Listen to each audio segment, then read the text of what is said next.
Hello and welcome to Jammin on the Tao, where we talk about all things Taoist in nature. I am your host, Mark, and we will be traversing the world of Taoist philosophy through explorations of ancient texts filtered through a modern lens. The wonderful Chinese classic called the Tao Te Ching will be front and center, but through our discussions, we'll veer off into readings and excerpts from other Chinese classics, such as the I Ching, The Secret of the Golden Flower, Hua Hu Ching, Chuang Tzu, and other important timeless works. Now, it's important to know that Taoism, as we are speaking of it, is not a religion, but a philosophy. To the Daoists, gods and the afterlife are not only not a focal point, but concepts that are rarely considered at all. Taoism is about the present moment, the here and the now, and how to live in the here and the now pleasantly and without unnecessary stress. Peace, balance, harmony, modesty, and yielding are central concepts to Taoism and offer beautiful insights on how to change ourselves, our lives, and in doing so, change the world.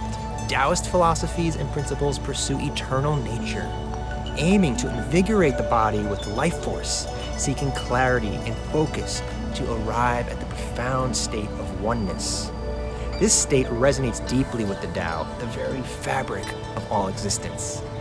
Now, according to the very first chapter of the Tao Te Ching, the Tao that can be named is not the eternal Tao, meaning that whatever it is we think is the universe is merely just a small view of the possibility of what the universe actually is. In human beings' pursuit to understand such massive and elusive ideas as the universe, we lose sight of its very essence, disconnecting ourselves from it. Speaking of possible greatness and equally possible failure, we must choose which path or way to embark upon, shining a light on the fundamental forces that exist around and within us. Taoism invites us to live within harmony of these cosmic forces. Now, this brings into focus the yin and the yang energies, or more commonly just simply called yin-yang. It's an illuminating concept that speaks of balance and harmony. Though a focal point of Taoism, we encounter the profound yet elegantly simple concept of yin and yang in countless facets of our lives and the world around us. Much like the interplay of day and night, or the contrast of light and dark, or through breathing, inhaling and exhaling, yin and yang symbolizes opposites that cannot exist in isolation.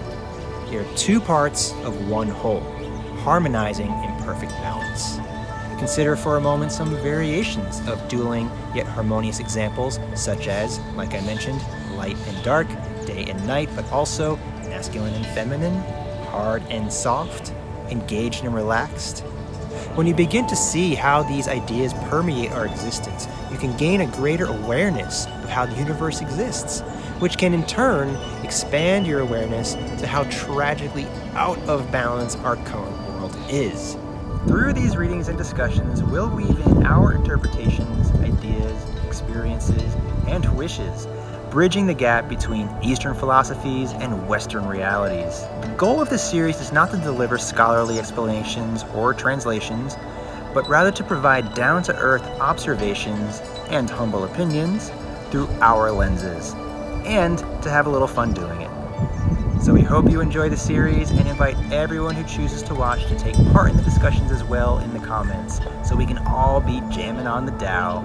Stick around for the first episode coming up right now.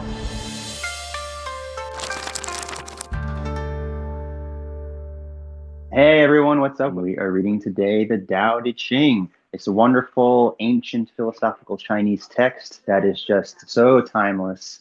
And it's been throughout the ages we've been interpreting this and translating this like crazy. It is the second most translated book in history, second to the Christian Holy Bible. So it is very prolific through our culture, through our world, because it's so deep, so profound, very cryptic sometimes. And what I love about it personally is how much we can interpret it through our own lenses. And that's what we're here to do today. So I am Mark. And I'm Adam, and I'm going to read 79 from the Stephen Mitchell translation now. 79. Failure is an opportunity. If you blame someone else, there is no end to the blame. Therefore, the master fulfills her own obligations and corrects her own mistakes. She does what she needs to do and demands nothing of others. Is that it? That's it in Oh, my translation. mine's longer. Okay, Oh, interesting. okay. Let me add a little piece here since yours was so truncated. I'll add a virtuous person will do the right thing, and persons with no virtue will take advantage of others. The Tao does not choose sides. The good person receives from the Tao because she is on its side.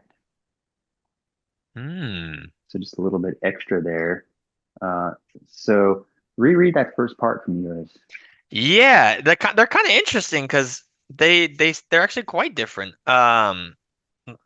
Failure is an opportunity. If you blame someone else, there is no end to the blame, is the first part. So mine says difficulties remain even after solving a problem. How then can we consider that as good? Mm, See, different translations, different interpretations. yeah. A lot of times they hold the same essence through these translations, but this one seems somewhat different. Hmm. What you read yours, so what do you think about yours? I mean, it's really convicting because it does. I love this piece about like there's no if you blame someone else, there's no end to the blame. Like the idea that like in English the idiom of like passing the buck, right? Where the Mm, buck just keeps getting passed to yeah, the someone else. never-ending cycle. It just never ends. It never ends. And I see that in myself when I'm at my worst, and I see it in my even like with my daughter, right? And like children, right? Where it's like the quickest thing is like, well, who's to blame for this? Like, I don't want to Yeah, hold this he did blame. it. They started it. My brother, Yeah, and I feel like there's something to that, right? And I feel like some of us just either never outgrow it, or we could have retained those patterns, especially when we're in heightened levels of stress or fear or anxiety or whatever, where sure. it's like, I don't want to hold this blame. I can't deal with it. And I feel like what this is saying is like, that's what mastery is, learning Yeah. how to hold and deal with your own shit. Own it, right? Own it. Yeah, Accountability. that's We it. all need accountability for ourselves and for others, and we can help each other being, accountability partners.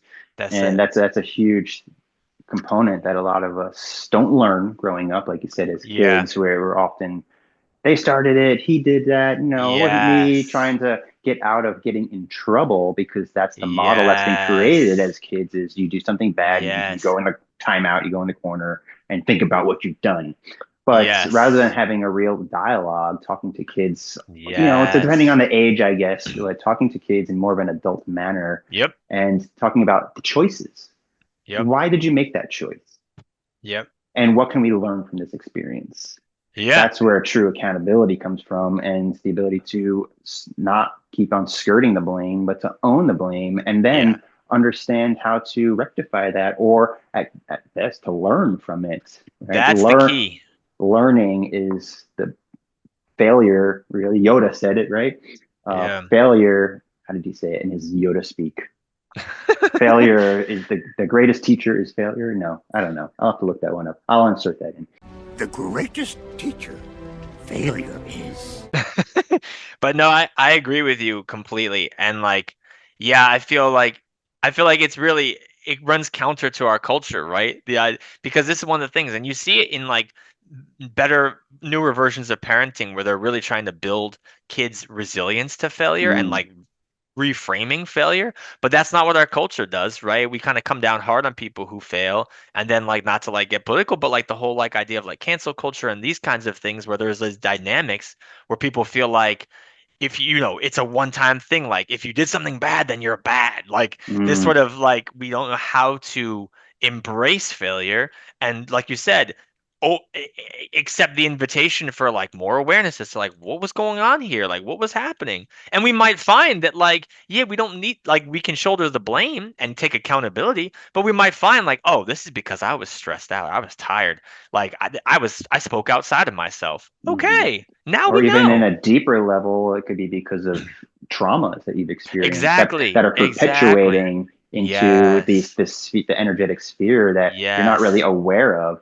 And opening that awareness is so healing yes. on such a deep, profound level to Very. really not fix the problem, but to understand Yeah. why you've been falling into certain patterns, why you've been doing certain things that may not Yes. be resonant with virtuous way, and to really get to the core of who you are and how to act and react, or better word is how to respond in situations that are just more healthy in general. Yes.